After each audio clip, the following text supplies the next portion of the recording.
Hello friends, good morning. Welcome back to my channel Stree struggle dream. तो friends, आज मेरे दिन की शुरुआत 4:45 पे हुई है, बट मैं यहाँ पे रेडी हुई पढ़ाई करने के लिए। 3:55 हो रहे हैं, तो अब मैं रिवीजन करना स्टार्ट कर दी हूँ।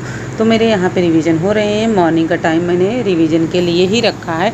तो यहाँ पे मैंने हिंदी साहित्य के इतिहास में जो मैंने नोट्स बनाया है उसका मैं रिवीजन कर रही हूँ, और काव्य शास्त्र में भी जो नोट्स है उसका भी रिवीजन करूँगी। तो जो भी जितने टॉपिक मेरे होते हैं रिवीजन का, उसको रिवीजन करूँगी। उसके बाद जो मेरे पास टाइम बचेगा उसके लिए मैं रखूँगी, बुक वगैरह पढ़ूँगी। तो देखिए फ्रेंड्स, अब दूसरों के सहारे नहीं बल्कि खुद के पैरों पर खड़े होना है। मैंने देखा है कि कल जो आरओ का रिजल्ट आया है, तो देखिए किस तरीके से रिजल्ट आया है। बहुत ज़्यादा हाई मेरिट उसमें गई है। तो आप समझ सकते हैं कितना बड़ा कंपटीशन है। लेकिन मैंने बहुत पहले से ही सोचा था कि अपने पैरों पे खड़ा होना है, तो उसके लिए दिन रात मेहनत करनी है। बहुत ज़्यादा मेहनत होगी, क्योंकि देखिए इतना ज़्यादा फार्म अप्लाई भी हुआ है, कंपटीशन भी उतना ज़्यादा है। तो दिन प्रतिदिन कंपटीशन बढ़ता जा रहा है। ज़िंदगी में भले ही कुछ भी हो जाए, पर ज़िंदगी रुकती कहाँ है, इसीलिए मेहनत तो करनी पड़ेगी। कोई नहीं कहेगा कि थक गए हो थोड़ा आराम कर लो, आपको कोई कहेगा, कोई नहीं कहेगा। लेकिन आपको सिर्फ अपनी पढ़ाई पे फोकस करना है, बाकी चीज़ों पे नहीं ध्यान देना है। देखिए कुछ भी हो जाए लाइफ में, उतार चढ़ाव ये सब आता जाता रहता है, लेकिन आपकी ज़िंदगी रुकती नहीं है। फिर से कोई बात नहीं है, नहीं हो रहा है फिर से दोबारा से ट्राई करेंगे, लेकिन करते रहेंगे। कर ही क्या सकते हैं, लाइफ में कुछ और तो कर नहीं सकते हैं, सिर्फ पढ़ाई कर सकते हैं। पढ़ाई के सिवा है क्या। तो मैं समझती हूँ कि कुछ भी नहीं है लाइफ में। ये तो बर्तन चूल्हा चौका खाना तो सब बनाते हैं, जो पढ़ रहे हैं वो भी, और जो नहीं पढ़े हैं वो भी। बहुत सारे लोग ऐसे हैं जो पढ़े ही नहीं, वो भी वही काम कर रहे हैं। तो उनमें और हमारे में कोई फ़र्क नहीं है, सभी करते हैं, हम भी करते हैं। लेकिन उनसे कुछ अगर हट के अलग करना है तो अपने पढ़ाई पे फोकस करना है, ठीक है। और पढ़ाई ही कर सकते हैं, बाकी मैंने और कुछ भी नहीं कर सकते हैं। तो यहाँ पे मैं क्लास अटेंड कर रही हूँ, जीएस की है। मेरे खाने वगैरह बन गया है, सब कुछ हो गया है। मैं यहाँ पे चाय पी, उसके बाद मैं क्लास करने बैठ गई। तो यहाँ पे मैं क्लास कर रही हूँ जीएस की।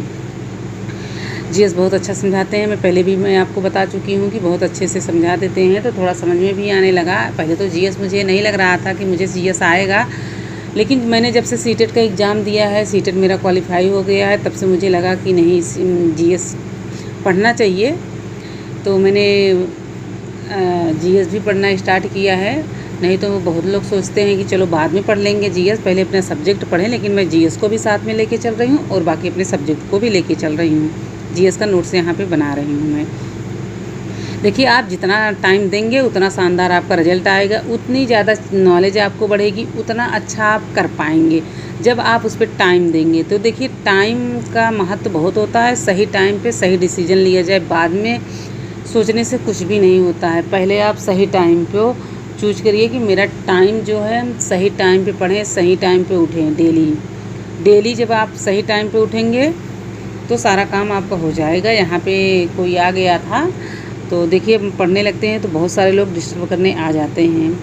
फिर भी क्या हुआ, पढ़ाई करना पड़ेगा, करते हैं। और मैंने इस तरीके से नोट्स बना रहे हैं, आप लोग देख लीजिए कि किस तरीके से वो पॉलिटी का था मेरा नोट्स, जो आप लोग को दिखा रही हैं वो पॉलिटी का था। ये ज्योग्राफी का है, ज्योग्राफी का भी बना रहे हैं। तो देखिए शेयर कर देते हैं हम, कि आप लोग भी देख लीजिए। और क्लास यहाँ पे ख़त्म हो गई, तो 10 बज गए हैं, 9:56 हो गया है। क्लास ख़त्म हो गई, 2-4 मिनट थोड़ा सा कम ज़्यादा करके हो गई। और 18 आज सितंबर है।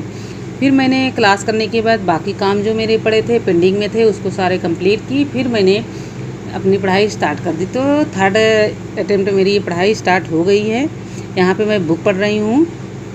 देखिए बुक भी पढ़ना है, तो मैं बुक पढ़ रही हूँ, बुक का रिवीजन कर रही हूँ। हिंदी साहित्य का इतिहास है, तो वही मैं रिवीजन कर रही हूँ। यहाँ पे मैं मोड़ के रखी थी कि जब मैं अगर उठाऊँगी बुक तो फिर वहीं से स्टार्ट कर दूँगी, ठीक। तो वहाँ तक कि मैंने इतना पेज कंप्लीट किया है। तो यहाँ पे आसान रहता है कि चलो हम वहाँ तक पढ़े हैं, बाकी आगे मुझे पढ़ना है, तो इसको कवर करूँगी। कवर करने के बाद मैंने नोट्स बनाऊँगी, क्योंकि देखिए नोट्स भी मुझे बनाना है, बहुत पीछे है। तो अगर नवंबर लास्ट में अगर एग्ज़ाम होगा तो सिलेबस भी कंप्लीट होना चाहिए। सिलेबस कंप्लीट रहेगा तो रिवीजन करने में कोई दिक्कत नहीं रहेगी, और इतना जी तोड़ मेहनत करना भी पड़ेगा, क्योंकि कंपटीशन बहुत हाई है। आरओ का अभी रिजल्ट आया, उसी से अंदाज़ा लग जाता है कि बहुत ज़्यादा कंपटीशन है। देखिए तो इसमें कंपटीशन तो होगा ही, क्योंकि बहुत दिन से बहुत लोग सीटेट यूपीटेट पास करके बैठे हैं, तो बहुत लोग इसमें फॉर्म अप्लाई किए हैं, बहुत लोग का मतलब कि तैयार भी हो गया होगा। तो हम लोग थोड़ा सा देर से किए हैं, तो हम लोगों को मेहनत बहुत ज़्यादा करनी पड़ेगी।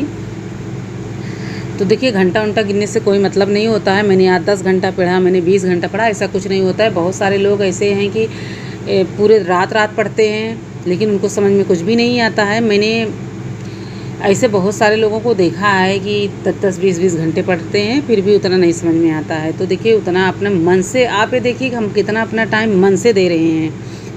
मन से जो चीज़ करिए, मन से करिए। अगर आप 10 ही घंटे 8 ही घंटे पढ़ रहे हैं तो मन से करिए। जो पढ़ाई करिए पूरे मन से आप पढ़ाई करिए।